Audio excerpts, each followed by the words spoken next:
Also, guten Tag, meine Damen und Herren. Mein Name ist Hans Jelito und das hier ist das zweite Mal, dass ich hier einen Vortrag halte. Und das ist jetzt die Fortsetzung des Vortrages vom August letzten Jahres. Und ich habe das gegliedert in eine kurze Einleitung. Dann werde ich zu einigen Ansätzen und Ideen etwas sagen, die im Internet und in der Literatur so kursieren. Und darauf aufbauen werde ich einige Grundregeln aufstellen, die man beachten muss, wenn man mathematische Berechnungen anstellt und Korrelationen herstellt zwischen irgendwelchen Größen. Dann komme ich zur Planetenkorrelation. Das ist im Grunde eine kurze Wiederholung des letzten Vortrages. Wir brauchen das aber als Basis. Und dann betreten wir Neuland, das Kammersystem der großen Pyramide. Wir werden Konjunktionen und Transiten begegnen. Ich werde erklären, was das ist. Und dann zu Geheimkammern kommen, beziehungsweise zur Frage, ob es welche gibt. Und werde mit einer Zusammenfassung enden. Zunächst ein paar Fragen. Gab es damals ein modernes astronomisches Wissen, das sozusagen dem der heutigen Zeit entspricht? Dann, was ist die Bedeutung dieses merkwürdigen Gangsystems in der Cheops-Pyramide, das wirklich weltweit völlig ungewöhnlich ist? Gibt es unentdeckte Kammern in der Pyramide? Falls ja, wo könnte man danach suchen? Dann wurde beim letzten Mal eine Korrelation hergestellt zwischen den Pyramiden und den Planeten Merkur, Venus und Erde. Und die Frage, hat der Mars auch eine Bedeutung? Und schließlich, falls die Pyramiden einen Zeitpunkt definieren, welcher ist das? Okay, hier sind wir im Anflug auf Kairo, Cheops-Pyramide, Khafre-Pyramide, Mykerinos-Pyramide. Und genau, hier befinden wir uns schon südlich der Pyramiden.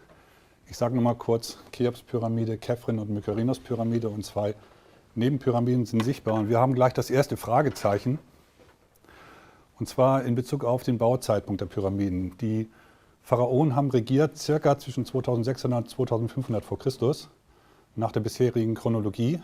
Und es gab vor einiger Zeit kernphysikalische Messungen, eine neue Altersbestimmung der Cheops-Pyramide und anderen Bauwerken des Alten Reiches. Und bei der Cheops-Pyramide wurde das Alter festgelegt zwischen 3030 und 2905 mit 95%iger Wahrscheinlichkeit. Mit der sogenannten AMS-Methode, Accelerator Mass Spectrometrie, das ist eine Modifikation der C14-Methode, die ist aber noch wesentlich präziser. Und das bedeutet, dass die Pyramiden im Grunde genommen 400 Jahre älter sind oder vor den Pharaonen existiert haben. Und diese Frage ist bis heute nicht geklärt. So, ich habe gelesen, dass die große Galerie innerhalb der Cheops-Pyramide zur astronomischen Beobachtung benutzt worden sein soll. Also da sollen Gelehrte in der Galerie unten gesessen haben und noch während der Bauphase, als sie oben offen war, und haben dann daraus den Himmel beobachtet. Und das klingt einerseits, macht das so ein bisschen Sinn, aber andererseits klingt es überhaupt nicht plausibel. Und zwar, es macht deshalb ein wenig Sinn, weil eine ähnliche Beobachtungssituation in einer Sternwarte ist. Dort schaut man mit dem Teleskop durch eine schmale Öffnung nach draußen. Der Unterschied ist aber der, dass man die Kuppel mitsamt des Teleskopes drehen kann, die große Galerie aber nicht. Und ich sage es mal ein bisschen drastischer, wenn man Sterne beobachten will, setzt man sich auch nicht in einen kleinen Raum, schaut durch ein kleines Fenster nach draußen und wartet, bis durch die Erddrehung irgendwas Interessantes vorbeikommt, sondern man geht ins Freie, da ist der ganze Himmel sichtbar. Dann gab es, oder immer wieder, schon Piazzi Smyth hat 1871 diese These aufgestellt, dass die Luftschächte innerhalb der Cheops-Pyramide auf bestimmte Sterne ausgerichtet waren. Und zwar, ich habe das überprüft. Ich will jetzt nicht genauer darauf eingehen. Ich habe mir die Sternkoordinaten besorgt, sogar die Eigenbewegung der Sterne berücksichtigt. Und für das Jahr 2500 kommt das so ungefähr hin. Aber für das Jahr 3000, falls das der Bauzeit ist, stimmt es nicht mehr. Da hat man ungefähr 2 Grad Abweichung. Und es gibt einen zweiten Grund, warum das sehr unwahrscheinlich ist. Und zwar haben alle Luftkanäle einen Knick. Mindestens einen. Der eine geht sogar um die große Galerie herum. Das heißt, man kann gar nicht durchschauen. Und die Kanäle von der Königinnenkammer, die gehen sogar überhaupt nicht bis ins Freie, sondern die enden innerhalb der Cheops-Pyramide. Also diese Erklärung macht auch nicht besonders viel Sinn. Dann gibt es die sogenannte Orion-Korrelation von Bowal und Gilbert, 1984 veröffentlicht. Die sagen, dass die Sterne, also der Oriongürtel, das sind die Sterne Mintaka, Alnilam und Alnitak, den Positionen der Gizeh-Pyramiden entsprechen. Und dass noch andere Pyramidenbezirke anderen Sternen zugeordnet werden. Und das habe ich genauer geprüft. Hier haben wir einmal die Pyramidenposition, das habe ich aus einem Atlas übernommen. Heute könnte man es wahrscheinlich genauer machen mit GPS, aber es wird sich am Ergebnis nicht viel ändern. Das ist ein Abbild der Sterne. Da habe ich den Katalog PPM, Positions and Proper Motions, von dem Recheninstitut von Heidelberg verwendet und habe dann jetzt im Folgenden diese beiden Pyramiden mit diesen beiden Sternen zur Deckung gebracht. Ich habe also den Oriongürtel mit den entsprechenden Pyramiden zur Deckung gebracht und dann sieht das so aus. Die liegen also aufeinander und jetzt müssten im Grunde genommen diese blaue Linie und die rote Linie, die müssten aufeinander liegen. Also der Stern Bellatrix, der wird diesem Pyramidenbezirk zugeordnet und Seib wird Abu Roash zugeordnet. Und es treten hierbei Winkelfehler von bis zu 45 Grad auf und die Längenverhältnisse, die stimmen um bis zu einem Faktor 3 nicht. Das sind 200% Fehler. Und nur bei den Gizeh-Pyramiden selber, da ist der relative Fehler 4,1%. Das ist aber auch noch zu viel, denn das Sternbild ist mit bloßem Auge bestens zu sehen. Es streckt sich über 17 Grad und wenn man das hätte zugrunde legen wollen, dann hätte man die Position wesentlich genauer bestimmen können. Das bedeutet, das sind riesige Fehler und die These ist nicht haltbar. So, jetzt kommen wir zu einigen Grundregeln. Und zwar in der Wissenschaft sind die eigentlich selbstverständlich, aber in verschiedenen Büchern da wird das nicht immer beachtet. Erstens, es müssen Messdaten belegt sein.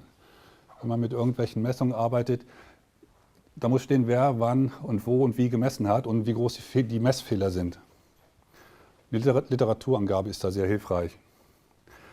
Messdaten dürfen nicht geändert werden. Also ich habe tatsächlich ein Buch gelesen, da war das so, dass die Theorie dann mit den Messdaten nicht so gut zusammenpasste. Und dann hat er behauptet, der Autor, dass die Messdaten falsch sind und dann hat sie geändert und seiner Theorie angepasst. Das ist natürlich eine Todsünde in der Wissenschaft.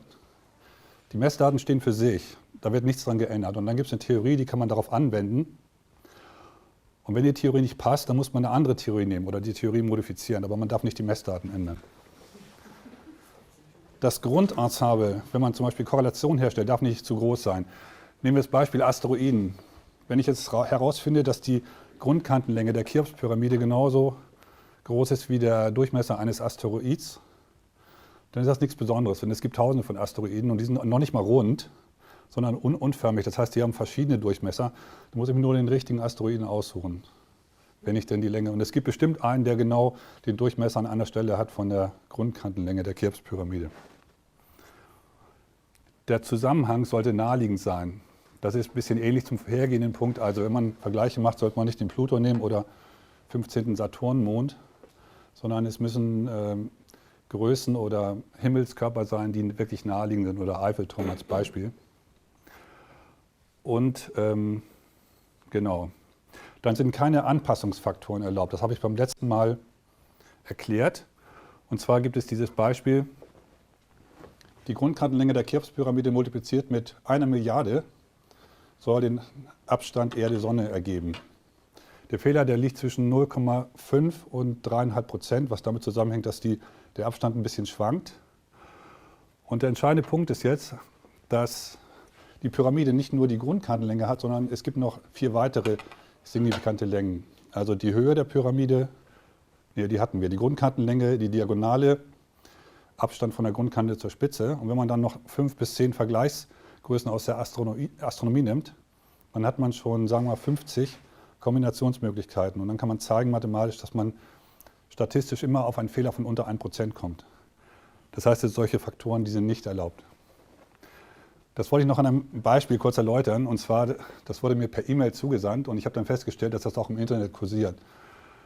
Und zwar haben wir hier die Grundfläche der Cheops-Pyramide. Die Länge ist 230,364 Meter. Das ist der Mittelwert der Kantenlängen, die wurde sehr genau vermessen. Wenn man jetzt die Länge eines Umkreises nimmt, hier U2 und dann die Länge des Innenkreises und subtrahiert die beiden Längen, dann soll die Lichtgeschwindigkeit herauskommen. Die Länge des Umfangs eines Kreises ist der Durchmesser mal Pi. Der Innenkreis hat den Durchmessergrad dieser Kantenlänge, also Kantenlänge mal Pi, der Innenkreis, und der Außenkreis hat eine Länge der Diagonale mal Pi. Und die Diagonale ist die Grundkantenlänge mal Wurzel 2. Also wenn man das als Gleichung hinschreibt, U2 minus U1 haben wir hier Wurzel 2 mal Grundkante mal Pi, ist der Umfang des äußeren Kreises, Grundkantenlänge mal Pi, Umfang des inneren Kreises. Den äußeren, also die rechten Sachen kann man hier ausklammern, dann sieht das so aus und das kann man ausrechnen, dann kommt raus 299,77 Meter. Die Lichtgeschwindigkeit ist 299.792.000 Meter pro Sekunde. Die Ziffern stimmen schon mal sehr gut, also die ersten 4 Ziffern stimmen und der relative Fehler liegt bei ungefähr einem Hundertstel%, was eigentlich relativ genau ist. Es gibt aber 2 Probleme. Das erste ist, diese Ziffernübereinstimmung, die stimmt nur fürs Dezimalsystem. Wenn man ein anderes System nimmt, zum Beispiel zur Basis 60, wie das der alten Babylonier, dann stimmt es nicht mehr. Oder Basis 5 oder Basis 2, dann hat man verschiedene Ziffern. Und ich habe es jetzt mal als Gleichung hingeschrieben. Es gibt einen Zusammenhang zwischen der Grundkantenlänge und einer Lichtsekunde. Das ist die Strecke, die das Licht in einer Sekunde zurücklegt. Das stimmt soweit und diese Faktoren stehen dazwischen. Das Problem ist, das sind Anpassungsfaktoren. Also schon dieser Faktor 1 Million, der hier fehlt, ist nicht zulässig. Und wenn man jetzt noch 2 weitere Faktoren dazu nimmt, dann wird es natürlich noch leichter, so einen Zusammenhang zu finden. Also sowas ist nicht erlaubt, keine Signifikanz. Es geht noch weiter, die physikalischen Einheiten müssen übereinstimmen.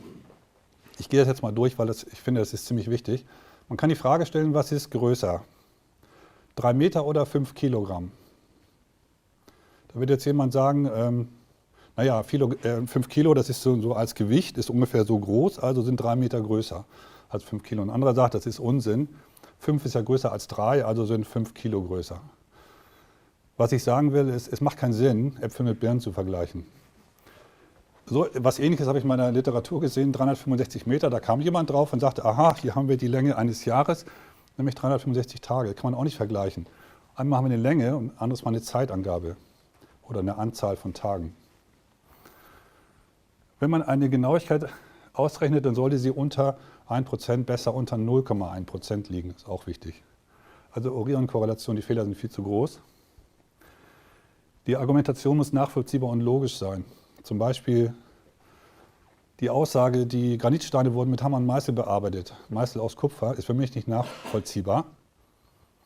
Oder mit irgendwelchen Schlagwerkzeugen, Steinkugeln oder so. Das wird auch jeder Steinmetz sagen, dass es völlig unmöglich ist. Und die Argumentation muss logisch sein. Und hier gibt es auch eine Ungenauigkeit, die oft auftritt. Und zwar will ich das an einem Beispiel erläutern. Vielleicht haben Sie von der Nova-Pyramide gehört. Das war damals ein Projekt, geleitet von dem Dr. Lehner, amerikanischer Ägyptologe, wo man eine kleine Pyramide aufgebaut hat mit den damaligen Mitteln. Und im Grunde ist es misslungen. Man hat die so 3/4 fertig bekommen. Die Genauigkeit war wesentlich schlechter als bei der Pyramide, also die Fugenpassung und die Steine waren noch kleiner. Das heißt, man hat im Grunde gezeigt, dass es so nicht gewesen sein kann. Aber angenommen, es hätte geklappt, man hätte eine perfekte kleine Pyramide bekommen. Was hätte man dann gezeigt? Dann hätte man nur gezeigt, dass es damals so gewesen sein kann, aber nicht, dass es so war, unbedingt. Das ist sehr wichtig. Die ganzen Theorien, schiefe Rampe, Flaschenzüge, wenn man zeigt, dass es so hätte funktionieren können, ist das nur der Beweis, dass es so gewesen sein kann, aber nicht, dass es zwangsläufig so gewesen war. Es kann auch völlig anders gewesen sein. Und zum Schluss keine Suggestivfragen, das ist auch ein Punkt. Ich nehme an, Sie wissen, was das ist. Also stellen Sie vor, Sie stehen auf der Straße, kommt ein Reporter und am besten mit dem Mikrofon und sagt zu Ihnen, sagen Sie mal, klauen Sie immer noch im Supermarkt? Ja oder nein? Und egal, was Sie sagen, auch wenn Sie Nein sagen, Sie sehen immer schlecht aus, weil die Frage suggeriert, dass Sie früher im Supermarkt geklaut haben. Jetzt haben wir hier aber eine Frage, also die ist ja nun, klingt ein bisschen besser. Wie haben die alten Ägypter die Steine bearbeitet? Wie haben sie die Steine bearbeitet? Was ist mit dieser Frage? Sie ist nicht zulässig, ist eine Suggestivfrage. Sie setzt voraus, dass die alten Ägypter die Pyramiden gebaut haben. Das muss nicht stimmen, theoretisch. Und das ist alles nicht erlaubt und diese Punkte sollte man beachten. So, jetzt kommen wir zu den Pyramiden. Im letzten Vortrag habe ich gezeigt, dass die Größen der Pyramiden durch 3 Gleichungen festgelegt werden. Für die, die nicht dabei waren, für die Cheops-Pyramide haben wir das Verhältnis der Grundkantenlänge zu einer Lichtsekunde ist genau dasselbe Verhältnis wie Volumen der Erde zum Volumen der Sonne. Der Fehler ist 0,03%, der relative Fehler. Und wir haben keinen Anpassungsfaktor. Das macht es schon mal enorm schwierig, so eine Gleichung zu finden. Und Erde und Sonne sind auch nicht irgendwelche Himmelskörper. Also ohne Erde hätten wir keine Menschen. Und ohne Sonne hätten wir auch keine Menschen. Die zweite Gleichung legt die Größe der Chephren-Pyramide fest. Und zwar entspricht das Volumen von Cheops-Pyramide zur Chephren-Pyramide gleich dem Volumenverhältnis von Erde zu Venus. Der Fehler liegt bei 0,1%. Es gibt keinen Anpassungsfaktor. Die dritte Gleichung, die Grundkantenlängen von Cheops und Mykerinos-Pyramide stehen im Verhältnis der Apeldistanzen der Planeten Erde und Merkur. Und hier könnte man die Frage stellen, warum wurden diese Apeldistanzen verwendet? Das ist übrigens die größtmögliche Entfernung eines Planeten von der Sonne. Das ist die Apeldistanz. Und der Ort, an dem sich der Planet befindet, das ist Apel. Die kürzeste Entfernung nennt man Perihel. Die Frage ist, warum hat man hier nicht auch einfach die Volumen verwendet? Das wäre doch dann eindeutiger gewesen. Und wir werden auf einen Grund stoßen, dass diese Gleichung mit den Apeldistanzen möglicherweise Sinn macht. Also wir haben die Zuordnung der 3 Gizeh-Pyramiden zu den Planeten Erde, Venus und Merkur. Hier schauen wir uns nochmal die Gleichung im Zusammenhang an. Es gibt nämlich eine interessante Symmetrie. Die war mir anfangs gar nicht aufgefallen. Und zwar ist es so, man kann zum Beispiel die Seiten der Gleichung vertauschen, dann stimmt sie immer noch. Man kann auch auf beiden Seiten den Kehrwert nehmen. Dann ist die Gleichung immer noch gültig. Man kann sogar V Erde und V Chephren vertauschen, also praktisch diagonal vertauschen, dann stimmt sie auch noch die Gleichung. Können Sie ausrechnen auf dem Papier. Und man kann sogar die Größen um 90 Grad rotieren, dann stimmt es immer noch. Was ich sagen will, es gibt zwischen der Beziehung in horizontaler Richtung und senkrechter Richtung keinen Unterschied. Also quantitativ natürlich schon, die Zahlen sind unterschiedlich, aber qualitativ gibt es keinen Unterschied. Das heißt, man kann die 4 Größen in so einen Quadrat anordnen. Also wir haben jetzt 3 Quadrate und hier haben wir in jeder Gleichung die Zuordnung Cheops-Pyramide zur Erde, jeweils im Zähler. Zusätzlich dann Chephren-Pyramide zur Venus, Mykerinos-Pyramide zum Merkur und Sonne zum Licht, was Sinn macht. Und da wir hier oben immer die gleiche Zuordnung haben, Cheops-Pyramide zur Erde, haben diese Quadrate, die 3, eine gemeinsame Seite. Und das heißt, man kann die in einem Diagramm anordnen, dreidimensional, das habe ich mal so gemacht. Das eine Quadrat ist dieses hier, das zweite ist diese im Hintergrund und das hier ist so im Vordergrund. Ich hoffe, man erkennt das. Das soll ein bisschen dreidimensional sein. Oben haben wir die Himmelskörper, 3 Planeten und die Sonne. Unten die 3 Pyramiden und das Licht. Und zwar neben die Cheops-Pyramide und die Erde nehmen eine zentrale Stellung ein. Und jetzt habe ich noch, wir haben hier Längenangaben und Volumenangaben. Also Längenangaben, zum Beispiel Grundkantenlänge der Cheops-Pyramide und hier haben wir ein Volumen. Und diese hellen Pfeilspitzen, die deuten auf eine Volumenangabe und die schwarzen Pfeilspitzen auf eine Längenangabe. Und wir sehen hier auch eine interessante Sache, und zwar haben wir hier ein Quadrat nur mit schwarzen Pfeilspitzen. Dies im Vordergrund hat nur helle Pfeilspitzen und hier haben wir halbe halbe. Oben weiß, unten schwarz. Das heißt, es ist eigentlich eine enorme Symmetrie da. Und als Physiker hat mich das so ein bisschen erinnert an diese Gruppen von Elementarteilchen, die man zusammenfassen kann. Aber das sieht anders aus, also das wollte ich nochmal erwähnen. Okay, jetzt die Frage, wenn die Pyramiden die Planeten darstellen, ist es möglich, dass die Planeten genau die Anordnung einnehmen der Pyramiden. Das habe ich geprüft. Das sind maßstabsgetreu die 3 Bahnen, Merkur, Venus, Erdbahn. Und die Merkurbahn ist relativ stark exzentrisch. Also hier, das ist der Apelpunkt, das ist die Apeldistanz und hier haben wir Perihel. Und dadurch ist hier der Abstand zur Venusbahn wesentlich kürzer als hier.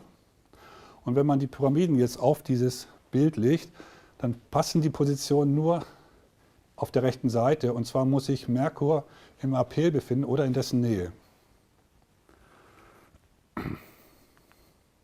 So, wir haben also die Korrelation. Die Pyramiden repräsentieren die Planeten Merkur, Venus, Erde. Merkur befindet sich im Apel, hier oben. Zusätzlich kann man die große Achse der Merkurbahn mit der Nord-Süd-Richtung der Pyramiden korrelieren. Und man kann die Sonnenposition aufs Pyramidengelände übertragen. Die befindet sich 726 Meter südlich der Mykerinos-Pyramide, wenn man zweidimensional rechnet. Das ist jetzt nochmal wichtig. Man kann verschiedene Ansätze machen. Und zwar habe ich jetzt nur von praktisch die Position in eine Ebene projiziert, sowohl bei den Planeten als auch bei den Pyramiden. Ich habe sozusagen die Höhenlage überhaupt nicht berücksichtigt. Und dann, das ist ein Ansatz. Es gibt aber noch andere. Und jetzt die Frage, welcher Ansatz ist der beste? Man kann auch dreidimensional rechnen. Das heißt, es wird auch berücksichtigt, dass die Planeten sich manchmal über und unterhalb der Hauptebene befinden. Und die Höhenunterschiede der Pyramiden werden ebenfalls berücksichtigt. Und da gibt es jetzt bei den Pyramiden verschiedene Möglichkeiten. Was nimmt man als Höheninformation? Da kann man einmal die Grundfläche nehmen, dann kann man den Schwerpunkt nehmen oder die Spitze. Das macht einen Unterschied in den Berechnungen, und zwar deshalb, weil die Pyramiden verschieden groß sind. Und wenn man sich das überlegt, wir haben die Analogie Pyramiden und Planeten.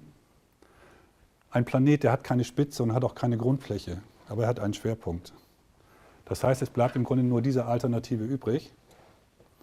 Und wenn man das jetzt durchrechnet, sieht das Ganze folgendermaßen aus. Hier sind die Schwerpunkte der Pyramiden mit den Positionen der drei Planeten zur Deckung gebracht. Und dann sind sozusagen die Hauptebenen gegeneinander geneigt. Das ergibt sich automatisch.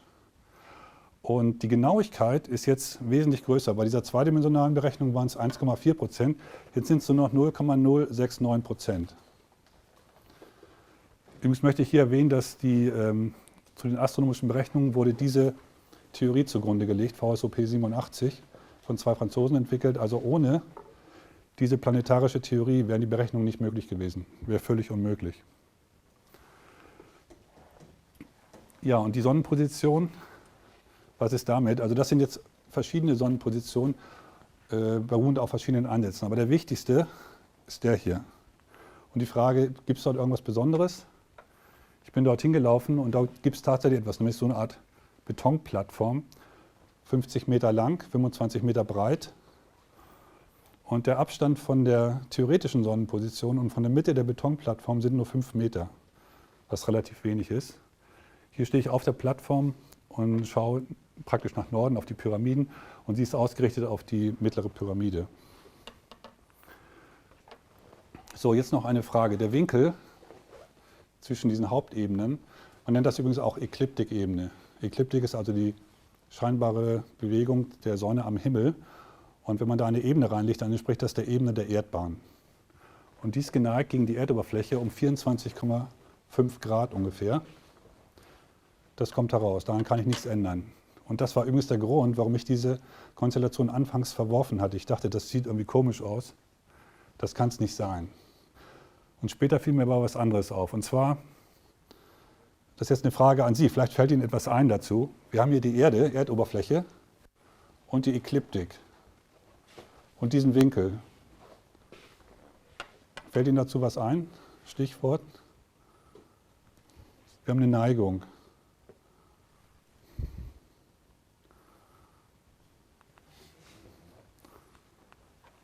Die Erdachse ist auch geneigt gegen die Ekliptikebene um 23,5 Grad. Das ist der Grund, warum wir die 4 Jahreszeiten haben.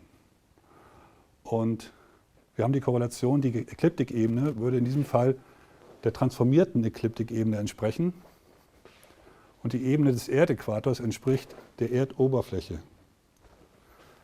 Der Fehler ist 1 Grad, was nicht allzu viel ist. Gut, das ist eine zweite Besonderheit, die ich erwähnen wollte. So, und jetzt betreten wir Neuland. Jetzt gehen wir ins Innere der Pyramide.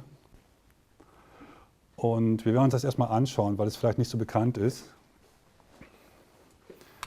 Hier haben wir einen Querschnitt von Osten gesehen. Hier ist der Originaleingang. Der Gang geht hier über 100 Meter gerade in die Erde hinein. Der Originaleingang ist hier oben. Dies ist der sogenannte Grabräubergang, wird es glaube ich nicht genannt. Also das ist der Eingang, der durch den Kalifen Al-Mamun geschaffen wurde um 800 nach Christus. Und der hat also den Originaleingang trotz Suche nicht gefunden, als die Pyramide noch intakt war. Und ist dann sozusagen von innen durch Zufall auf den absteigenden Gang gestoßen und hat dann den Originaleingang von innen entdeckt. Übrigens die Verkleidungsblöcke, hier sind noch Originalverkleidungsblöcke übrig, die wurden im Mittelalter entfernt. In über 100 Jahren hat man die Pyramiden als Steinbruch verwendet und aus diesen Blöcken dann, weil die qualitativ sehr hochwertig waren, also irgendwelche Gebäude errichtet, Brücken und so weiter. Das ist der absteigende Gang, also geht schnurgerade durch die Pyramide und dann in die Erde weiter. Dann haben wir hier den aufsteigenden Gang. Hier erreichen wir die große Galerie. Hier links ist übrigens so ein Gitter zu sehen. Da geht es in diesen Grabräubergang. Der geht senkrecht runter, also damit da keiner reinfällt, ist das abgesperrt. Königskammer mit dem offenen Sarkophag.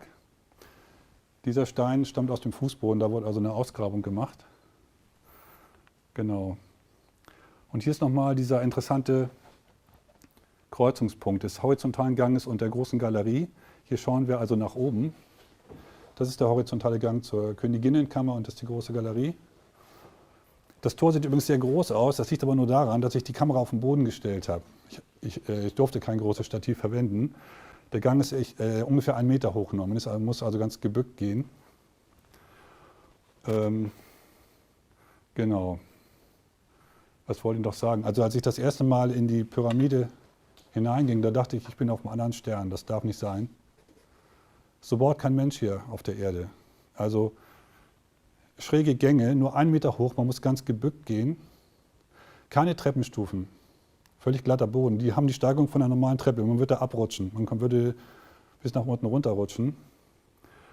Und wenn wir heutzutage in einem Bürogebäude in einem Gang gehen, in einer Etage, dann verzweigen sich Gänge nach rechts und links zum Beispiel. Nicht so hier. Hier geht man nach unten und plötzlich gibt es an der Decke ein Loch und dann geht ein Gang nach oben. Das macht eigentlich überhaupt keinen Sinn. Und ich kann mir nicht vorstellen, wie man hier den Pharao würdevoll hineintragen wollte, also nachdem er gestorben ist. Das ganze Gangsystem ist also vertikal ausgerichtet, nicht horizontal wie hier. So, das ist nochmal eine etwas genauere Zeichnung. Das ist die sogenannte Felsenkammer, Königinnenkammer, Königskammer. Hier von Süden aus gesehen, hier von Osten, große Galerie. Und die Hauptidee ist jetzt die, wir haben also die 3 Planeten und die 3 Pyramiden. Und wir haben 3 Kammern. Und was mich interessiert hat, wenn ich die Kammerposition nehme, kann es sein, dass die Planeten auch diese Positionen einnehmen. Das ist einfach nur mal eine Frage. Und dazu brauche ich aber die genauen Koordinaten, die Abstände der Kammern, denn die liegen nicht übereinander, sondern seitlich versetzt, haben unterschiedliche vertikale Abstände. Und da habe ich insofern Glück gehabt, ich bin auf die Zeichnungen von Maragiolio und Rinaldi gestoßen. Und dann habe ich aus mehreren Zeichnungen mir die Maße zusammengesucht und das in einem Bild eingetragen und das sieht dann folgendermaßen aus. Und also ohne die Zeichnung wäre es enorm schwierig gewesen, das überhaupt rauszukriegen. Das heißt, die Koordinaten kann man angeben. Hier muss man übrigens ein Koordinatensystem festlegen. Und es ist übrigens egal, wo man den Ursprung des Systems hintut. Ich habe es in die Symmetrieachse der Königinnenkammer getan, auf die Grundflächenebene, den Ursprung. Und die Z-Achse ragt hier aus der Ebene heraus. Genau. Und noch eins, ich gehe mal ein Bild zurück, in die Ostwände der Kammern gelegt, dieses Koordinatensystem. Und zwar ist es, das Interessante ist, dass sämtliche Ostwände, sowohl der 3 Kammern als auch der Gänge, in einer Ebene liegen. Also dieser kleine Absatz hier, das ist eine Nische, die in der Wand drin ist. Also die Wand ist auch auf der gleichen Ebene und die Kammern erstrecken sich verschieden weit nach Westen. Also ich habe sozusagen auf das Grundniveau hier das Koordinatensystem gelegt. Dann hat man diese Koordinaten. So, jetzt eine Frage. Wenn man die 3 Planeten, Merkur, Venus, Erde, zuordnen sollte, wie würden Sie das machen? Also die Erde ist ein bisschen größer als die Venus und der Merkur ist deutlich kleiner. Wir haben hier 3 Kammern. Jetzt nehmen wir mal die Königskammer hier oben. Welchen Planeten würden Sie zuordnen? Erde, ja, ne? Und Königinnenkammer? Venus. Ja, ist naheliegend, ne? Dann bleibt nur noch der Merkur für hier unten. Okay, das habe ich gemacht und zwar habe ich diese Koordinaten eingegeben und das sind zunächst nochmal Zeitpunkte von den Pyramiden zum Vergleich. Hier habe ich jetzt keine Genauigkeit in Prozent vorgegeben, sondern Winkel. Das ist aber unwichtig, das ist eine andere Berechnungsart.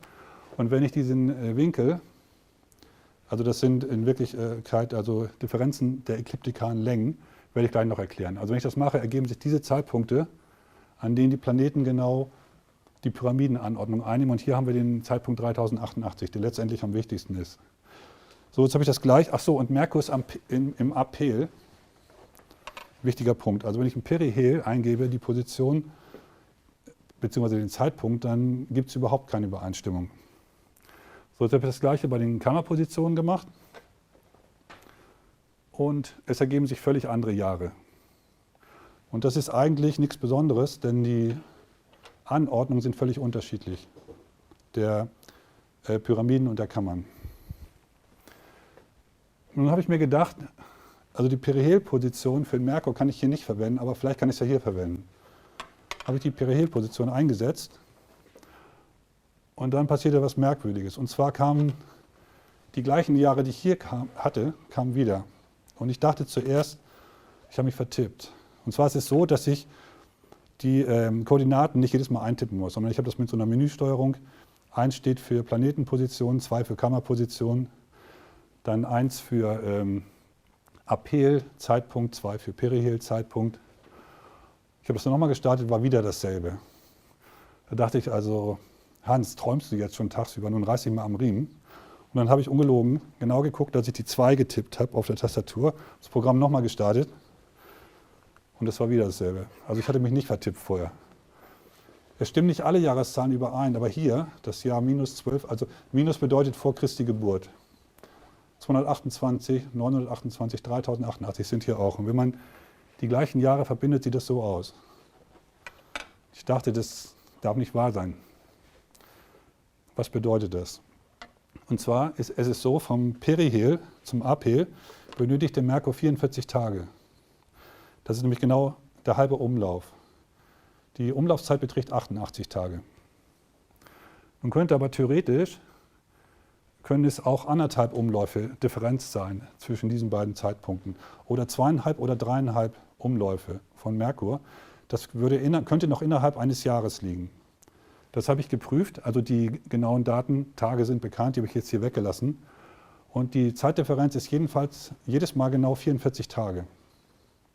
Also ein halber Umlauf. Und ich habe das Ganze jetzt in ein gemeinsames Bild gezeichnet. Also die Kammerposition, die Pyramidenposition und die Planetenbahnen. Das sieht folgendermaßen aus. Merkur steht im Perihel und wir haben die Anordnung der Kammern. Nach einer halben Umdrehung ist Merkur im Aphel in der größten Entfernung zur Sonne und wir haben die Anordnung der Pyramiden. Und dazwischen gibt es noch eine Dreifachkonjunktion, also eine lineare Konstellation oder wie man das nennen will. Und das habe ich etwas genauer untersucht. Also wir haben diese Zuordnung nochmal, Königskammer Erde, Königinnenkammer Venus, Felsenkammer Merkur. Interessanterweise gibt es hier eine zweite Lösung. Und zwar, wenn die Sonnenposition hier unten ist, dann passt es auch ebenfalls. Aber in diesem Fall gibt es keinen Zusammenhang mit den Pyramidenpositionen. Jetzt habe ich alle Möglichkeiten ausprobiert. Und zwar gibt es insgesamt 6 verschiedene Möglichkeiten, die 3 Planeten auf die Kammern zu verteilen. Und bei jeder dieser 6 Möglichkeiten gibt es 2 Varianten, nämlich einmal Merkur im Aphel, Merkur im Perihel. Das heißt, es gibt 12 Varianten, die ich geprüft habe. Und in 3 weiteren Varianten gab es noch Lösungen, die will ich kurz zeigen. In diesem Fall wird der Merkur der Königinnenkammer zugeordnet, die Venus der Felsenkammer und Erde bleibt bei der Königskammer. Das heißt, wir haben Venus und Merkur vertauscht, aber auch hier gibt es keinen Zusammenhang zu den Pyramidenpositionen. Jetzt habe ich Merkur im Perihel angenommen. Und zwar, Moment, ja genau. Das ist noch eine andere Zuordnung. Hier ist der Merkur der Königinnenkammer zugeordnet, die Erde der Felsenkammer und die Venus der Königskammer. Und die Sonne liegt in diesem Fall also etwas unterhalb der Königinnenkammer, schräg. Und hier gibt es noch die Möglichkeit, dass der Merkur auch im Aphel stehen kann. Da gibt es Lösungen, sogar zwei. Die sehen so aus. Also die gleiche Zuordnung wie vorher. Hier sind also die Planeten vertauscht, aber es gibt in keinem dieser Fälle einen Zusammenhang zu den Pyramidenpositionen. Es gibt auch keine Dreifachkonjunktion oder irgendeine Art von Konjunktion. Das heißt, wir bleiben im Grunde genommen bei dieser Anordnung. Ich wiederhole nochmal, Kammeranordnung, Merkur im Perihel, dann haben wir eine Konjunktion und dann haben wir die Pyramidenanordnung mit Merkur im Aphel. Übrigens gibt es den Begriff Syzygium, das ist ein Sammelbegriff aus Opposition und Konjunktion. Also das ist eine Konjunktion und eine Opposition hätten wir, wenn der Merkur zum Beispiel auf der anderen Seite der Sonne stehen würde. Genau, das ist ein neuralgischer Punkt. Die Sonnenposition ist der einzige Punkt, der sich nicht bewegt. Also die Planeten sind permanent in Bewegung. Und diese Position, diese Kombination gibt es nur zu einem einzigen Zeitpunkt. Die Sonne steht allerdings immer an derselben Stelle. Und schon seit über 100 Jahren versuchen Forscher, neue Kammern zu entdecken. Mit modernsten Methoden, zum Beispiel mit Höhenstrahlung. Man hat Detektoren allerdings in der Kepler-Pyramide aufgestellt und man kann dann Hohlräume entdecken. Oder mit Mikrogravimetrie. Man vermisst ja genau das Schwerefeld der Erde und kann auch so auf Hohlräume schließen. Hat alles nichts gebracht. Auch Bohrungen wurden gemacht in die Wände. Und ich finde, wenn man irgendwo suchen wollte, dann wäre diese Position gar nicht mal so schlecht. So, jetzt war die nächste Frage, wenn wir die 3 Planeten haben, was ist eigentlich mit dem Mars? Wo steht denn der? Und es ist tatsächlich so, ich habe dann diesen Zeitpunkt genommen, in dem die Planeten in einer Reihe stehen mit der Sonne. Und das Bild ist jetzt etwas gedreht, zeigt nach rechts, ist aber der gleiche Zeitpunkt, der 17. Mai 3088 und es steht tatsächlich der Mars, auch mit den anderen Planeten in einer Reihe. Der Winkelbereich sind nur 3,4 Grad, was für 4 Planeten schon sehr wenig ist. Und L bedeutet hier übrigens die ekliptikale Länge, die ist mit der geografischen Länge vergleichbar. Die wird vom Frühlingspunkt aus gemessen bis praktisch zu den Planeten. Und das heißt, die Differenzen dieser ekliptikalen Länge, die müssen sehr klein sein. Und in diesem Fall sind die nur 3,4 Grad auseinander. Und jetzt gibt es eine neue Frage. Und zwar, wenn Merkur, Venus und Erde so stehen, dann kann es passieren, das haben wir im vorherigen Vortrag jetzt gehört, dass Merkur oder Venus vor der Sonne langwandern. Das nennt man einen Transit. Die Frage ist, gibt es einen simultanen Transit hier? Und ich nehme es mal vorweg, es gibt tatsächlich einen. Der Merkur bewegt sich vor der Sonne lang, was auch relativ selten passiert. Und ich habe jetzt aus aktuellem Anlass, vor 2 Jahren gab es diesen Venus-Transit, 2012. Und da sind ein paar Kollegen von der Uni und ich vor Sonnenaufgang haben uns getroffen in Hamburg-Wilhelmsburg. Und zwar wird dieser Stadtteil von der Elbe auf beiden Seiten umflossen, ist sozusagen eine Flussinsel. In der Südspitze gibt es einen kleinen Leuchtturm und dort aus kann man den Horizont sehr gut sehen. Also in der Stadt hat man das Problem, dass da immer Häuser und Bäume stehen. Man sieht den Horizont normalerweise nicht. Und da haben wir den Venustransit beobachtet. Und dieses Bild habe ich übrigens mit dieser kleinen Kamera. Das ist eine alte Olympus, 8 Jahre alt, hat 3,2 Megapixel, was heute eigentlich sehr wenig ist. Und das Bild ist trotzdem einigermaßen gelungen, finde ich. Das ist ein Ausschnitt. Hier habe ich einfach so von diesen Sonnenschutzbrillen einen Filter ausgeschnitten und vor das Objektiv geklebt. Also man kann mit einfachen Mitteln ganz schöne Aufnahmen machen. Genau, und hier schauen wir uns mal die Charakteristik eines Transits an. Es gibt diese sogenannten Transitphasen. Das sind 4 Punkte. Einmal der Zeitpunkt, wenn der Planet den äußeren Rand der Sonne berührt, von außen, dann von innen, das ist der zweite. Der dritte ist, wenn er beim Ausgang von innen wieder diesen Sonnenrand berührt und dann nochmal von außen. Das sind 4 Punkte. Und dann gibt es noch den geringsten Abstand, die geringste Separation, das ist auch noch ein wichtiger Punkt. Und das ist genau dieser Transit im Jahre 2012, am 5. Juni. Und wer jetzt aufgepasst hat, dem wird vielleicht aufgefallen sein, dass hier die Venus die Sonne etwa hier verlässt. Und in dem Bild war das aber weiter oben. Jetzt kann man sagen, Fragen sind die Berechnungen nicht so genau oder was ist da das Problem eigentlich? Das sieht dann blinder im Grunde genommen. Und es ist so, die senkrechte Achse, die zeigt zum ekliptikalen Nordpol. Das ist die Verlängerung der Nordachse in den Himmel. Und die waagerechte Richtung, das ist die scheinbare Bewegungsrichtung der Sonne. Nun ist es so, dass die Sonne sich bei Sonnenaufgang nicht waagerecht bewegt, sondern sie bewegt sich schräg nach oben. Das heißt, wir müssen dieses Bild so drehen. Und dann wandert dieser Punkt ungefähr hier hin und dann stimmt es wieder. So, was ich jetzt gemacht habe, ich habe nach Viererkonjunktionen gesucht, also Konjunktion Merkur, Venus, Erde, Mars. Wie oft kommt das vor? Und ich habe einen Zeitraum von 30.000 Jahren genommen, 13.000 vor Christus bis 17.000 nach Christus. Und ich zeige hier mal den Computerausdruck. Die Zahlen sind jetzt nicht so wichtig. Es ist so, jede einzelne Zeile ist ein Zeitpunkt. Und die Bedingung ist, dass Delta L, also praktisch dieser Winkelbereich, der soll kleiner als 5 Grad sein oder gleich 5 Grad. Und insgesamt gibt es 6 Mal einen simultanen Transit. 5 Mal Merkur und einmal Venus. Und hier haben wir die Konstellation 12, das Jahr 3088. Da haben wir einen Merkur-Transit. Und was ich hier eigentlich nur sagen will, in diesen 30.000 Jahren, von 13.000 bis 17.000, 13.000 vor Christi Geburt bis 17.000 danach, gibt es nur 6 Mal die Kombination Viererkonjunktion und simultaner Transit. Das heißt, das passiert ungefähr alle 5.000 Jahre. Das ist also ein sehr seltenes Ereignis. Hier muss ich noch eine Sache dazu sagen, und zwar diese VSOP-87-Theorie, die ich verwende, die ist in den Jahren 4.000 Jahre in die Zukunft und Vergangenheit sehr präzise. Da sind die Winkelfehler unter einer Bogensekunde, was sehr genau ist. Wenn man aber weiter in die Vergangenheit geht, werden die Fehler größer.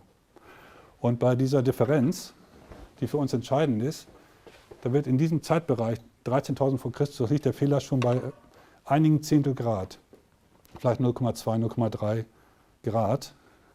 Und für diesen Winkel macht das keinen so großen Unterschied, denn wir haben 5 Grad. Wenn das um 0,2 Grad falsch ist, das ist dann nicht so entscheidend, aber für den Transit ist es sehr wichtig, denn die Sonne, die hat nur einen Durchmesser von einem halben Grad. 0,5 Grad. Und wenn man jetzt um 0,2 Grad falsch liegt, dann kann es sein, dass der Planet schon außerhalb der Sonne ist, obwohl er eigentlich im Transit ist und umgekehrt genauso. Das heißt, es kann sein, dass diese beiden mit einer gewissen Wahrscheinlichkeit, die aber nicht so groß ist, oder dieser eventuell kein Transit sind. Und es kann sein, dass woanders noch ein Transit erscheint. Also es können hier auch, statt 6 können es auch 5 oder 7 Transite sein, aber qualitativ ändert sich nichts. Es sind circa alle 5.000 Jahre passiert das. Das heißt, wir haben jetzt folgendes Bild. Hier nochmal der Kammerzeitpunkt, wie ich es vorher erklärt habe. Der Mars befindet sich jetzt hier innerhalb der Pyramide. Hier haben wir die Viererkonjunktion. Interessanterweise befindet sich der Mars zu diesem Zeitpunkt ziemlich genau an der Austrittsöffnung des südlichen Luftschachtes von der Königskammer. Möchte ich nur mal erwähnen. Und hier ist Merkur wieder im Aphel und wir haben die Pyramidenanordnung. Oh. Also, Kammerzeitpunkt mit Merkur im Perihel ist am 17. April 3088 um 6:57 Uhr. Dann diese Viererkonjunktion, ein Monat später, 17. Mai 3088.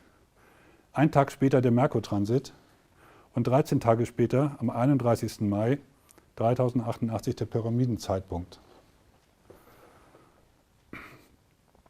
hier ist auch noch eine Sache zu erwähnen, und zwar zu diesem Zeitpunkt, wenn dieser Winkelbereich sozusagen minimal ist, stehen Mars und Merkur exakt auf einer Linie mit der Sonne.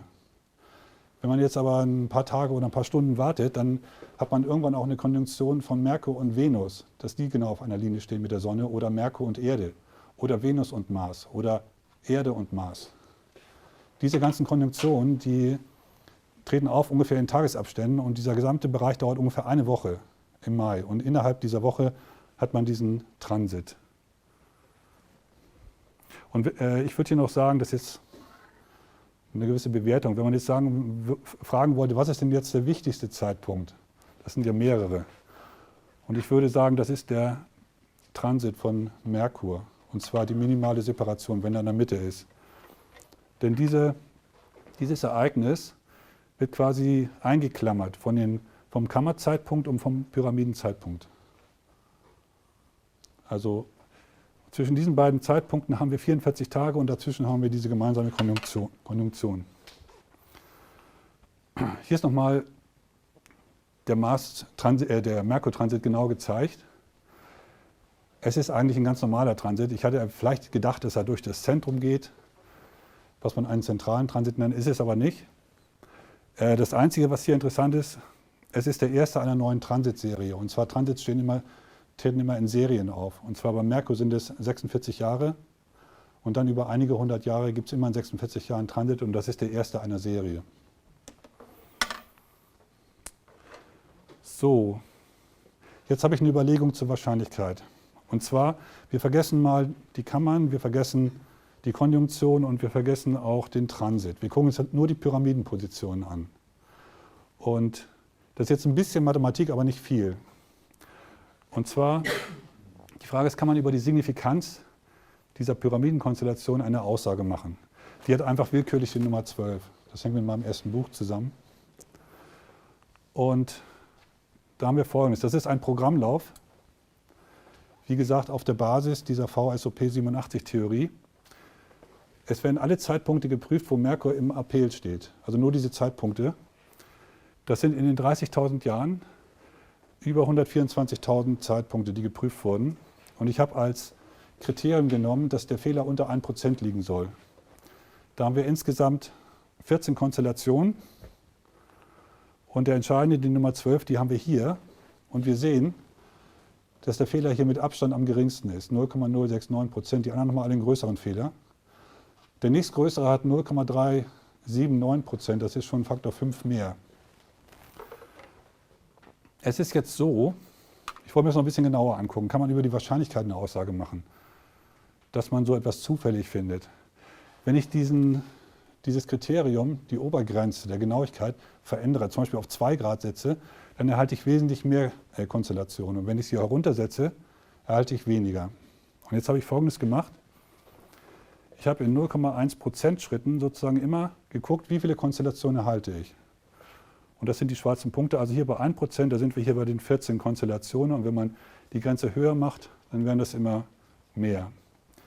Da habe ich eine Funktion reingefittet. Das ist üblich in der Wissenschaft. Dann kann man nämlich Voraussagen machen. Dann könnte man zum Beispiel auch vorhersagen, wie viele Konstellationen man erwartet, zum Beispiel bei 3% oder 4%. So, diese Funktion hat diese Form, das ist eine Gleichung. Also n ist die Anzahl der Konstellationen, die man gefunden hat. Und f ist der Fehler, also die Toleranz. Ich erkläre das nochmal an einem Beispiel, damit das ein bisschen klarer wird. Also angenommen, wir wollen wissen, wie viele Konstellationen erhalten wir, wenn wir 2% Fehler angeben. Und dann setzt man einfach hier für f eine 2 ein. Dann hat man diese Gleichung 16,45 mal 2 hoch 2,3 ergibt 81 Konstellationen. Stimmt mit der Grafik überein. So, jetzt haben wir aber unseren Zeitpunkt, der hier unten liegt, mit 0,069%. Ich habe jetzt dieses schmale Rechteck vergrößert rechts. Das entspricht diesem Rechteck. Und vielleicht würden Sie fragen, ja, die Kurve läuft ja hier relativ flach. Warum ist sie auf einmal wieder so steil hier drüben? Und das liegt einfach daran, dass ich den vertikalen Bereich wesentlich stärker gespreizt habe. Hier habe ich also einen Faktor 25. Und hier habe ich vielleicht die Achse um Faktor 4 gespreizt. Deshalb ist die Kurve wieder steiler und sieht fast genauso aus wie hier. Das ist also genau dieselbe Gleichung. Und ich habe jetzt in diese Gleichung die 0,069% eingesetzt und ich erhalte 0,035 Konstellationen. Das klingt mal ein bisschen komisch. Also es gibt eigentlich nur entweder 0, also keine Konstellation, oder man hat eine, aber nicht 0,03. Und man kann das als Wahrscheinlichkeit interpretieren. Dass man mit 3,5% Wahrscheinlichkeit eine Konstellation an dieser Stelle findet, mit dieser Genauigkeit. Also von 100 Fällen hat man statistisch gesehen nur in 3 oder 4 Fällen diese Genauigkeit. Das heißt, die Genauigkeit der Konstellation, die wir haben, ist wesentlich höher, als man bei dieser gegebenen Statistik erwarten würde. Noch ein zweiter Vergleich, das geht jetzt ein bisschen schneller. Ich habe jetzt nochmal einen Zeitscan gemacht über den gleichen Zeitraum, wobei die Zeit nicht festgelegt ist. Jetzt wird in kontinuierlichen Zeitschritten gescannt und jedes Mal die Konstellation berechnet. Und ich muss jetzt die obere Grenze, den Fehler, kleiner wählen. Ich habe 0,1% gewählt und ich erhalte 10 Konstellationen, die dieses erfüllen. Und die Konstellation 12 liegt wieder hier, aber sie ragt nicht mehr so heraus. Die haben alle jetzt sind alle sehr präzise, unter 0,1%. Aber es gibt eine andere Spalte, und zwar dies dt gibt den Zeitabstand zum nächsten APL-Durchgang an. Also wie weit ist sozusagen dieser Zeitpunkt, wie weit ist der Merkur vom APL entfernt. Und man sieht, dass praktisch für die Konstellation 12 wir fast genau den APL treffen. Das sind 0,2 Tage, das sind 5 Stunden im Jahre 3088. Während hier der nächst weiter entfernt, der hat schon 1,9 Tage, das ist schon ein Faktor 10 mehr als vorher. Also was ich sagen will, die Konstellation, die ragt heraus, die ist ziemlich signifikant. Die kann man nicht durch Statistik erklären. Okay, das war jetzt genug Mathematik. Jetzt die Frage, gibt es eine Marsposition in Gizeh?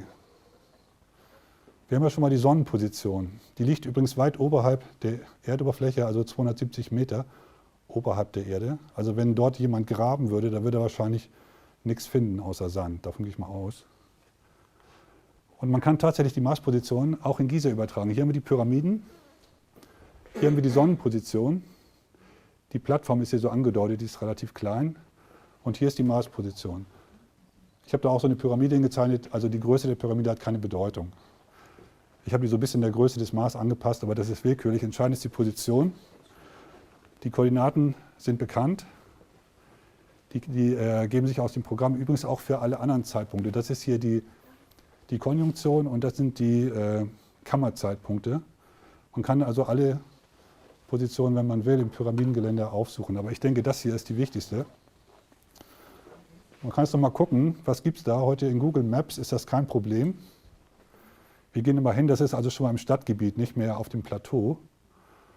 Das sieht folgendermaßen aus. Wir haben hier die Straße El Mansoria und hier El Aram. Hier geht es rechts oben nach Kairo und hier zur Cheops-Pyramide. Und hier haben wir so einen Platz. Da ist die Position. Und die Genauigkeit ist ungefähr plus minus 1 Meter. Also durch diese 0,07% ist die örtliche Genauigkeit ziemlich groß. Und ich nehme an, der Punkt ist zugänglich. Ich weiß es nicht, ob da ein Zaun ist oder so. Keine Ahnung. So, jetzt noch eine Frage. Und zwar, wenn man von der Felsenkammer in Richtung Sonnenposition guckt, dann schaut man ja genau nach Süden. Denn wir gucken von Osten, Norden ist rechts, Süden ist links. Die Frage, kann es sein, dass sich die echte Sonne genau in derselben Richtung befindet? Also kann es sein, dass wir in dieser Richtung die Sonne finden? Und ja, das kann man ganz einfach bestimmen. Und zwar der höchste Sonnenstand im Sommer ist 83,5 Grad über dem Horizont, der niedrigste 36,6 Grad. Hier steht, wie man das berechnen kann, das ist jetzt aber nicht so wichtig. Der Unterschied sind 2,5 Grad zwischen dem Winkel, die 34 Grad, die sich aus dem Programm ergeben, und dem höchsten Sonnenstand zur Mittagszeit, zur Wintersonnenwende. Ich habe in diesem Fall die Mittelpunkte der Kammern zugrunde gelegt. Wenn ich die Westwände nehme, also die Mittelpunkte der Westwände, dann verändert sich dieser Winkel von 34 auf 36,55 Grad. Dann stimmt es fast genau. Aber diese andere Möglichkeit mit den Westwänden hat 2 andere gravierende Nachteile. Das lasse ich jetzt auch mal weg, deswegen würde ich hier ein Fragezeichen stehen lassen. So, jetzt gucken wir uns das hier oben mal genauer an, diesen Ausschnitt um die Marsposition. Und zwar hat William Flinders Petrie schon vor über 100 Jahren, 1883, vor über 140 Jahren, die Pyramidenposition sehr genau vermessen und auch die Niveaus der einzelnen Blocklagen, für jede einzelne Blocklage bestimmt. Und daraus ergibt sich, dass die Marsposition auf der Höhe der 114. Blocklage liegt. Die erstreckt sich von 86,39 Meter auf 86,96 Meter und die y-Koordinate, also die Senkrechte, ist 86,83 Meter. Der Abstand von der Originaloberfläche sind ca. 20 Meter und zur heutigen Oberfläche, weil ja die Außenverkleidung fehlt, sind ungefähr schätzungsweise 17 Meter, 17, 18 Meter. Hier sieht man auch, dass sich Mars zu diesem Zeitpunkt der Konjunktion also ziemlich genau am Austritt dieses Luftschachts befindet. Genau. Und es ist übrigens auch nicht selbstverständlich, dass der Mars sich überhaupt innerhalb der Pyramide befindet. Das finde ich auch schon bemerkenswert. So, jetzt schauen wir uns das mal hier unten an, die Sonnenposition. Das sieht folgendermaßen aus. Wir haben hier den absteigenden Gang, hier die Felsenkammer und die Sonnenposition. Die Genauigkeit ist ungefähr 0,2 Meter, also plus minus 20 Zentimeter. Beim Mars waren es ungefähr 44 Zentimeter plus. Und man könnte jetzt theoretisch, wenn man wollte, ein dünnes Loch bohren. Und ich dachte mir, also hier in die Decke reinzubohren und dann eine Kamera durchschieben und das prüfen. Das ist eine Möglichkeit. Wahrscheinlich ist es nicht so gut, in die Decke zu bohren, sondern einfacher in die Wand zu bohren. Und wenn man das macht, habe die Position genau angegeben. In diesem Fall muss man genau nach Süden bohren, dann braucht man einen Winkel von ca. 41 Grad. Da müsste man diese Stelle erreichen. Noch ganz kurz zu den Entlastungskammern, das passt dazu. Die Kammern haben wir jetzt auch den Planeten zugeordnet und wir haben 5 Entlastungskammern über der Königskammer. Und wir haben außerhalb der Erde 5 weitere Planeten. Deswegen könnte man sie auch alternativ benennen. Kammer der Erde, Marskammer, Jupiterkammer, Saturn, Uranus, Neptunkammer. Dieses Dach hier, was dazu dient, die Druckkräfte von oben seitlich abzuleiten, das würde sozusagen wie eine Pfeilspitze nach oben weisen und darauf hinweisen, dass es noch weitere Himmelskörper gibt. Pluto, Sedna, Eris, die außerhalb der Neptunbahn liegen. So, jetzt möchte ich ein paar Thesen aufstellen, 3 Stück. Das ist in der Wissenschaft üblich. Thesen haben den Vorteil, man kann sich darauf stürzen und sie widerlegen oder es versuchen. Und die These ist jetzt nicht, dass die Berechnungen korrekt sind, denn davon gehe ich aus, dass die korrekt sind. Man kann sie natürlich nachprüfen. Darüber würde ich mich übrigens sehr freuen, wenn jemand vielleicht nicht die VSOP-Theorie verwendet, sondern also zum Beispiel die Amerikaner, die NASA, die Inder und die Chinesen, die haben, glaube ich, eigene Programmcodes, um die Planetenposition zu bestimmen, wenn man mal mit einer anderen Theorie das verifiziert oder falsifiziert. So, und die erste These, da geht es um die Wahrscheinlichkeit. Und ich behaupte mal, oder ich stelle mal als These in den Raum, die wesentlichen astronomischen Zusammenhänge waren beabsichtigt von den Baumeistern.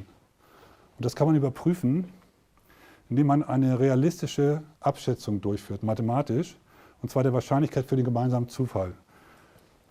Das bedeutet, diesen ganzen Aspekten wird jeweils eine Wahrscheinlichkeit zugeordnet, dass sie zufällig ist.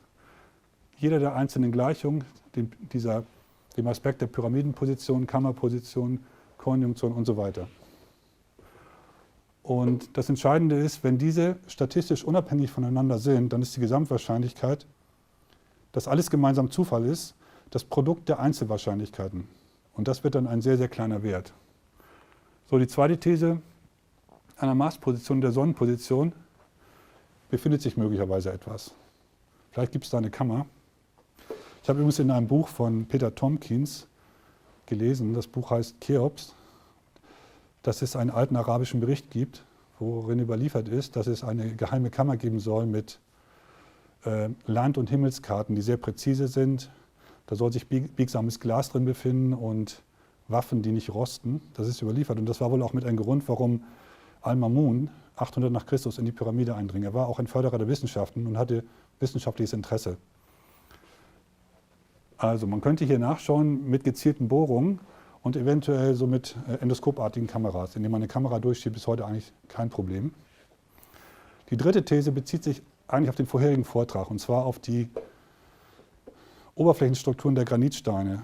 Da habe ich festgestellt, ich sage es nochmal, dass es so aussieht, als würden sich die Strukturen auf der Oberfläche von einer Fuge über die andere fortsetzen, also die natürlichen Strukturen im Gestein. Das heißt, schräge Linien gehen einfach über die Fuge hinweg. Wenn heute zum Beispiel Steinblöcke gesägt werden, dann fehlt immer einige Millimeter Material, vielleicht auch ein Zentimeter. Und wenn man dann die Blöcke zusammenschiebt, dann würden schräge Linien einen Versatz haben. Es sieht aber nicht so aus. Und die dritte These ist, die man auch relativ leicht nachprüfen kann, dass die Oberflächenstrukturen an den haarfeinen Fugen der Granitblöcke, dass die fugenübergreifend sind. Das kann man prüfen auf zwei Arten. Entweder kann man die Oberfläche abschleifen und polieren. Das muss nicht viel sein, so 10 x 20 Zentimeter über einer Fuge. Dann würde man wie bei poliertem Marmor das halt genau die Strukturen sehen. Oder man könnte auf so eine Fuge eine Kernbohrung machen mit einem Hohlbohrer und den Kern anschließend analysieren. Elementanalyse auf beiden Seiten der Fuge, Kristallorientierung kann man vergleichen, 3D-Tomographie. Also an der Technischen Universität Hamburg-Harburg haben wir alle Möglichkeiten. Da gibt es bestimmt großes Interesse, würde ich mal sagen. Übrigens, es gibt heute Großexperimente. Also der Large Hadron Collider, der kostet, das ganze Projekt, was ich übrigens sehr faszinierend finde, also es geht um hunderte Millionen Dollar bis 1 Milliarde. Dann gibt es Weltraummissionen, die alle im Bereich von mehreren 100 Millionen liegen. Und ich finde, man hat das Higgs-Teilchen entdeckt, was sozusagen das fehlende Puzzle war im Standardmodell und was ich toll finde.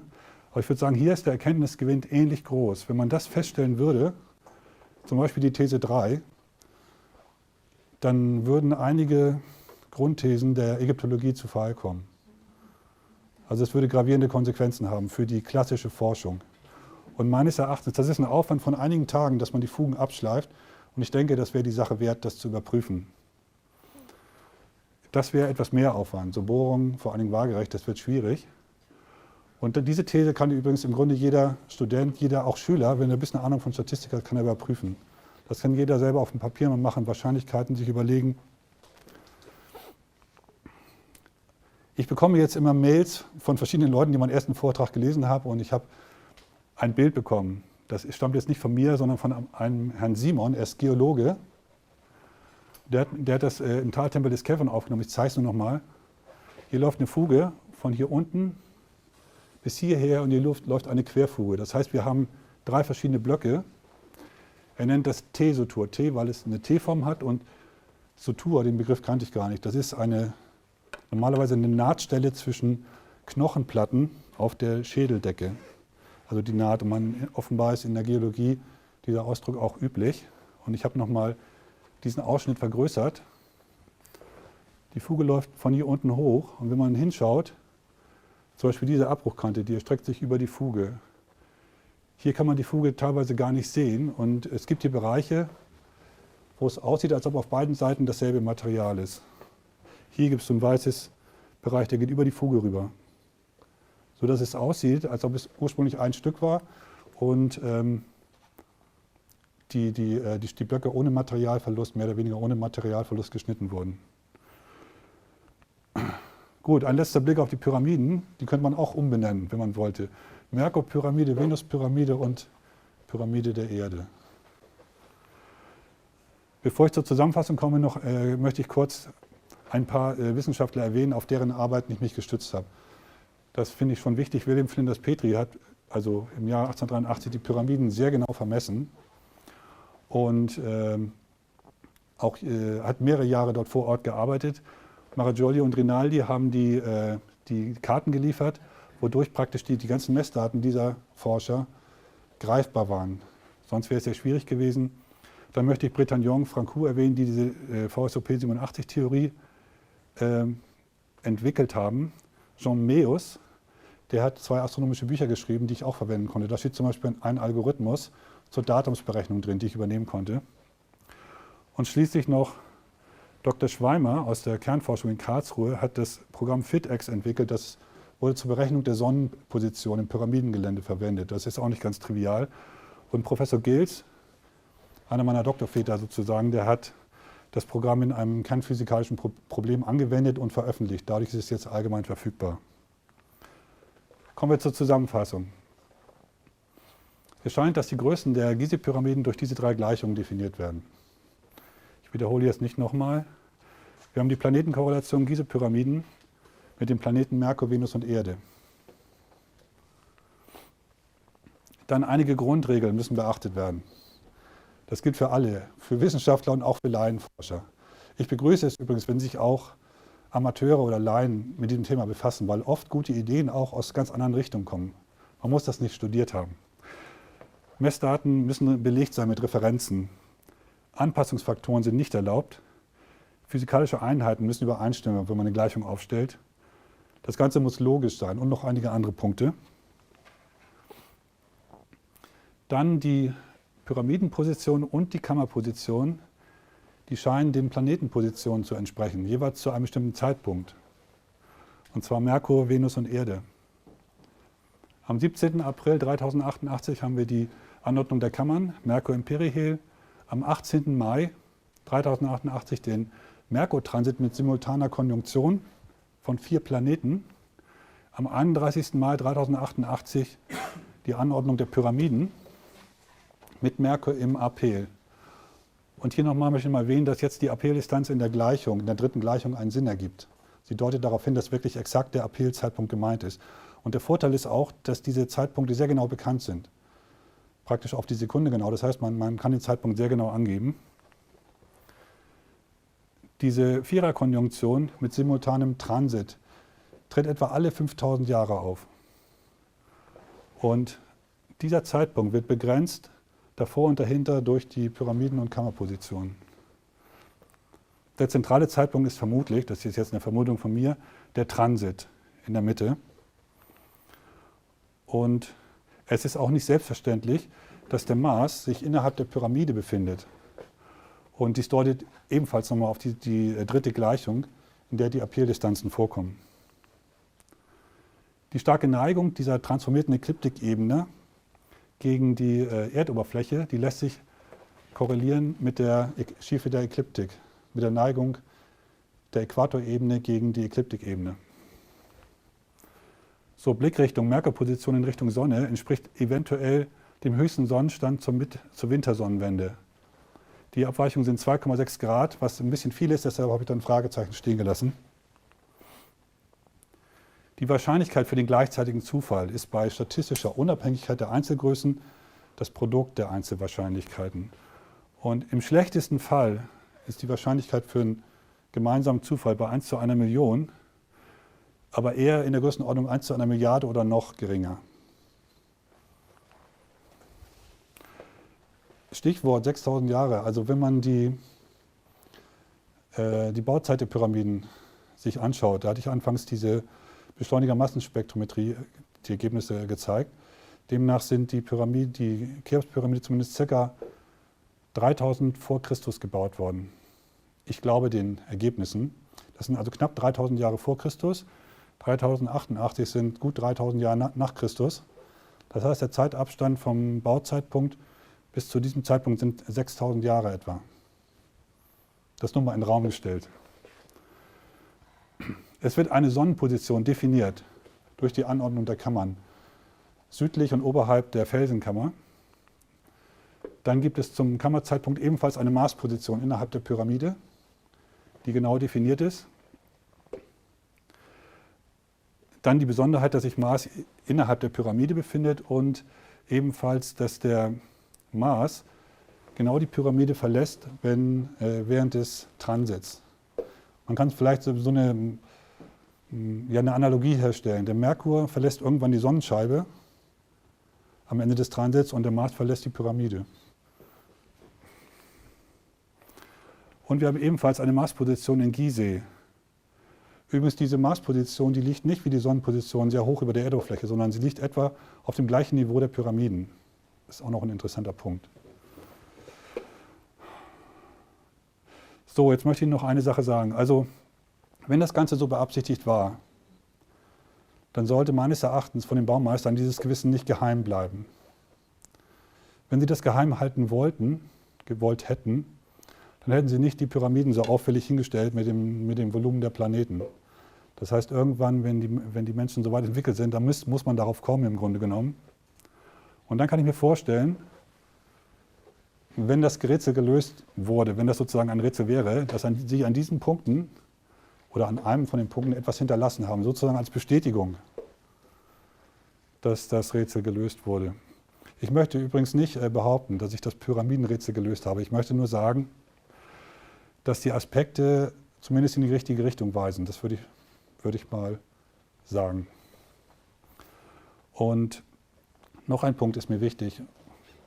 Wenn man hier fündig werden sollte, vielleicht ist dort eine Kammer, vielleicht irgendwelche Artefakte, vielleicht auch nichts, vielleicht auch eine Botschaft an die Menschen, dann ist das nicht nur für einen kleinen Kreis von Archäologen oder für irgendwelche Institutionen gedacht, sondern für die Öffentlichkeit, für jeden, der am Geheimnis der Pyramiden interessiert ist. Okay, hier ist nochmal Literatur. Das Buch ist bekannt, das habe ich 1999 schon veröffentlicht. Und es gibt eine Programmbeschreibung, 140 Seiten. Da steht die ganze Mathematik drin, die dahinter steckt. Und ebenfalls habe ich die Korrelation beschrieben. Also viele Abbildungen, die hier drin sind, sind auch hier drin. Sie werden vielleicht fragen, ob man das kaufen kann. Man kann es nicht kaufen, man kann es nur downloaden. Also es wird demnächst im Internet stehen, also man kann es als PDF-File herunterladen und es kostet nichts. Damit kommen wir zum Fazit. Es sieht so aus, als sei beim Bau der Pyramiden ein astronomisches Wissen vorhanden gewesen, das in keiner Weise mehr in das Bild des alten Ägypten passt. Damit bin ich am Ende. Herzlichen Dank fürs Zuhören.